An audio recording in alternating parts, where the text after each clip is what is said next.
Bem, gente, bem-vindo todos à área do médico. Meu nome é Federico Rangel, eu sou endocrinologista e venho convidar vocês para discutir comigo alguns dos temas da minha especialidade. Trago para vocês hoje um dos assuntos que traz muita dificuldade no dia a dia e nas provas de residência, que são sobre os nódulos tiroidianos. Então vamos aqui nessa videoaula acompanhar 10 passos básicos que vão impressionar vocês como vocês vão conseguir responder a imensa maioria dos casos clínicos e a imensa maioria das provas de residência apenas com conceitos comuns e simples. E também convido vocês para, na área do médico, acessar a um texto, a uma parte escrita que vai complementar essa aula e passar o pente fino aí no conhecimento de vocês. Então vamos aqui comigo, chamo vocês agora para entenderem as 10 coisas que você não pode deixar de saber sobre os nódulos tiroidianos. Bem, a primeira coisa que você não pode deixar de saber sobre os nódulos tiroidianos diz respeito à sua prevalência. Veja bem, gente, sempre que alguém chega para você com ultrassom mostrando nódulo, o seu receio é que ele esteja diante de alguma neoplasia. Então, cabe a você, a primeira coisa que você não pode deixar de saber é que o nódulo tiroidiano é muito frequente e a imensa maioria dos casos não estão associados a processos neoplásicos. Então, acompanhe aqui comigo. Veja, enquanto o exame físico, a palpação, estimava uma prevalência em torno de 5 a 7%, um exame simples como ultrassonografia mostra que essa prevalência é muito maior, podendo ultrapassar 70% da população. Então, o grande desafio diante de um caso clínico, é você tranquilizar o paciente, uma vez que 90% dos nódulos são benignos, mas vai ser sua missão, sua função, identificar nessa maioria de nódulos benignos, em torno de 5 a 10% que vão sim evoluir para o câncer de tireoide, e vai ser o grande objetivo dessa aula, ensinar você a diferenciar um do outro. Bem, primeiro, eu queria chamar a atenção para vocês a respeito de uma coisa. Não existe nenhum critério que consiga determinar definitivamente qual nódulo é benigno ou maligno. Então esqueça aquela ideia que você vai atrás de características ultrassonográficas e que vão determinar esse nódulo é maligno e esse é benigno. Isso não vai acontecer.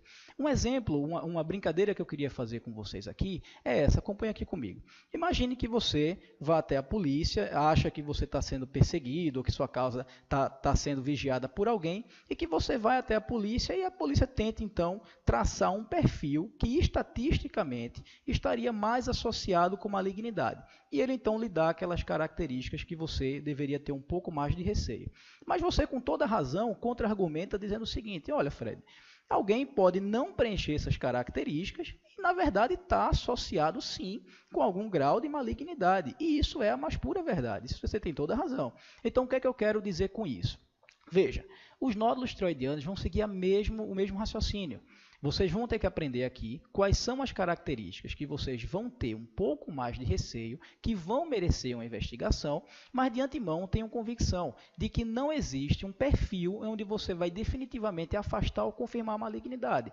Então, sem decorar, diante de uma suspeita de malignidade, você estará autorizado a seguir investigação, uma vez que não existe um conjunto de características que definitivamente afastem ou confirmem. Fechado? Então vamos lá. De cara, nódulos maiores que 1 centímetro são nódulos que merecem uma investigação adicional. Esses nódulos, de cara, vocês já vão ter que ter um pouco mais de cuidado.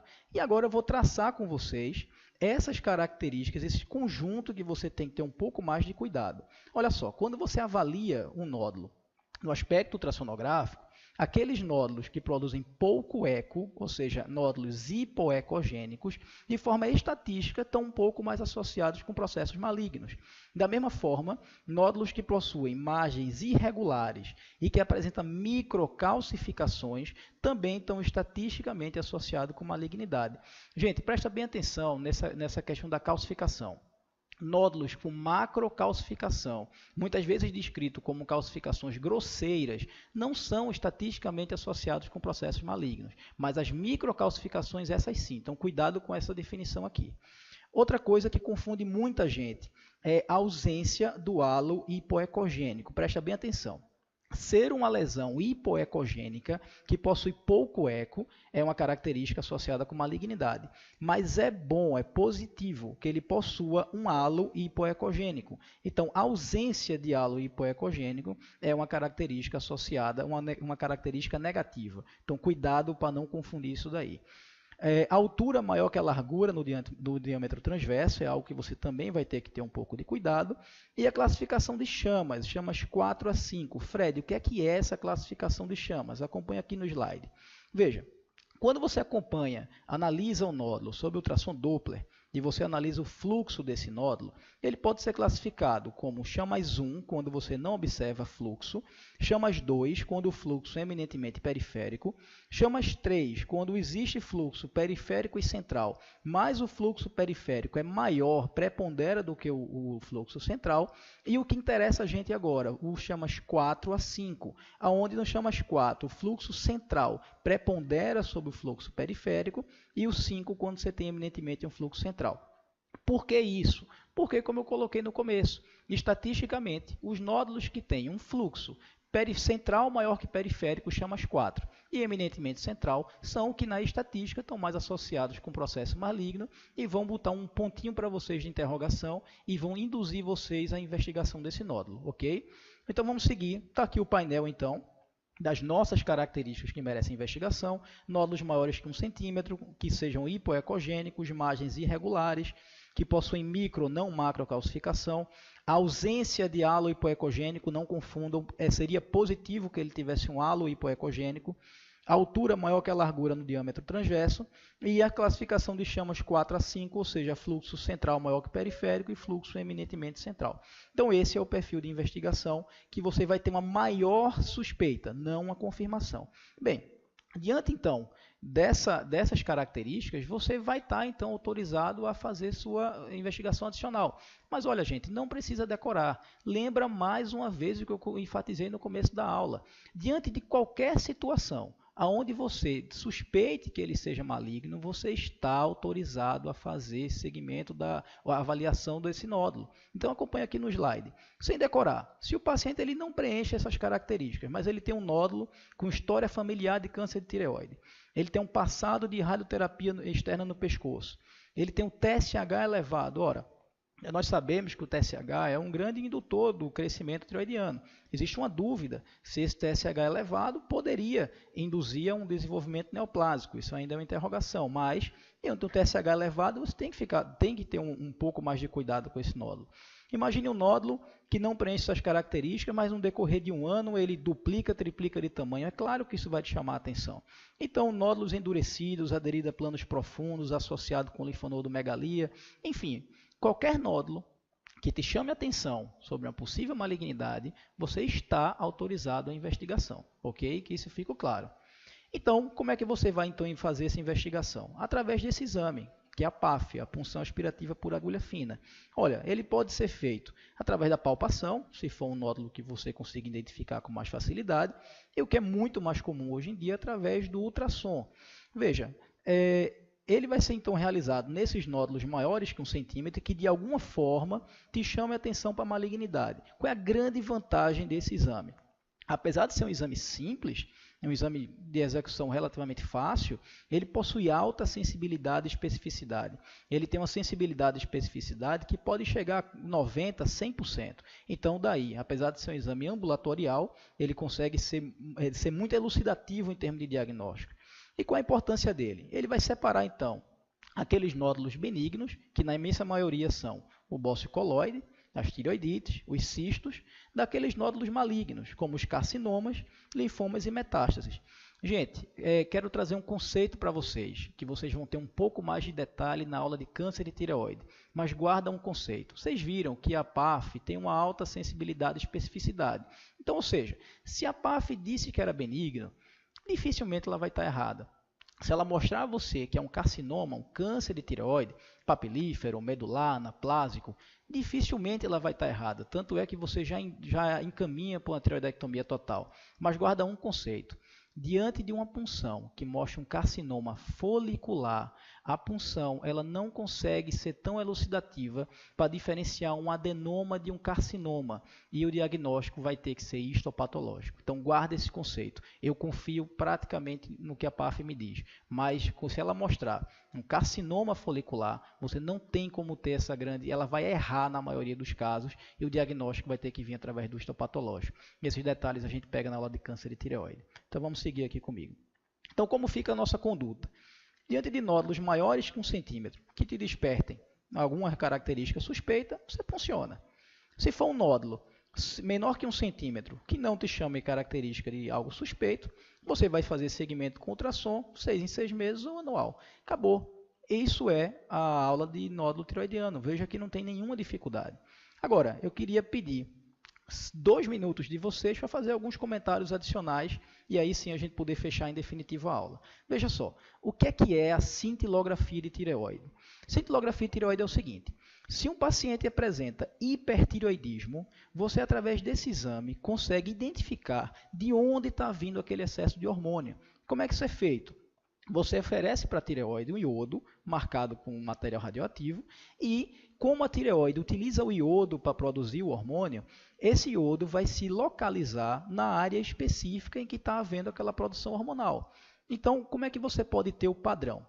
Você pode, diante de hipertireoidismo, oferecer o iodo radioativo e você observar como nesse esquema que houve uma captação difusa, a sua tireoide de forma difusa captou aquele iodo, mostrando que a produção é uma produção homogênea. Você pode ver, não é a minha tireoide como um todo que está produzindo esse excesso, mas apenas um nódulo específico.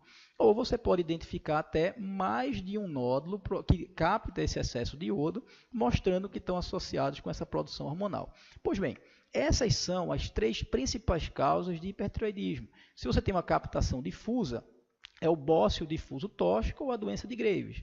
Se você tem um nódulo captante, é o adenoma tóxico ou o adenoma tóxico ou doença de Plummer.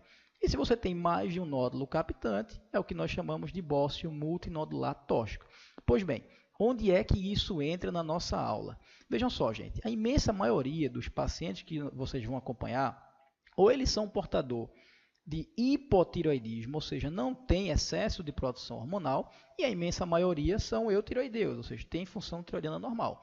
Mas uma pequena parte desses pacientes possui hipertireoidismo, que laboratorialmente vai ser com TSH suprimido, ele é o mais sensível, e se ele já tiver manifesto, inclusive com T4 livre elevado. E daí, onde é que isso se encaixa agora?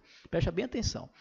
Se você estiver suspeitando de um determinado nódulo, e o paciente for portador de hipertireoidismo, é importante que você identifique se esse nódulo é o produtor de hormônio. Porque se ele for o produtor, como a doença de Plummer ou bócio multinodular tóxico, saiba que o risco de malignidade é considerado excepcional e você não precisa puncionar esse nódulo. Ó, gente, para ser bem enfático, preste atenção. A imensa maioria dos pacientes ou são eutireoideus, com função tiroidiana normal, ou são portadores de hipotireoidismo, não confunde. Agora, se ele for portador de excesso de hormônio, hipertireoidismo, é importante que você identifique se o nódulo que você suspeita é o causador dessa produção hormonal, através da cintilografia. Porque se ele for o produtor desse excesso de hormônio, você não precisa puncionar, não tem dificuldade. Então acompanha comigo como fica a conduta final. Diante de um nódulo e um paciente que tenha hipertireoidismo, vamos localizar se esse nódulo é o produtor desse excesso hormonal. Então, conduta é a cintilografia de tireoide. Se ele for um nódulo maior que 1 centímetro ou com característica suspeita, e ele for eutireoideu ou até hipotireoideu, não confunde, não tem risco de excesso de hormônio, você vai fazer sua punção. E se for um nódulo menor que 1 centímetro, que não te levante suspeita, você vai acompanhar esse paciente através da ultrassonografia 6 em 6 meses ou anual, sem menor dificuldade. Então, como é que isso cai em prova? Paciente do sexo feminino de 50 anos, tem um nódulo tireoidiano de 2 centímetros em lobo direito e com calcificações no seu interior. Qual é a conduta?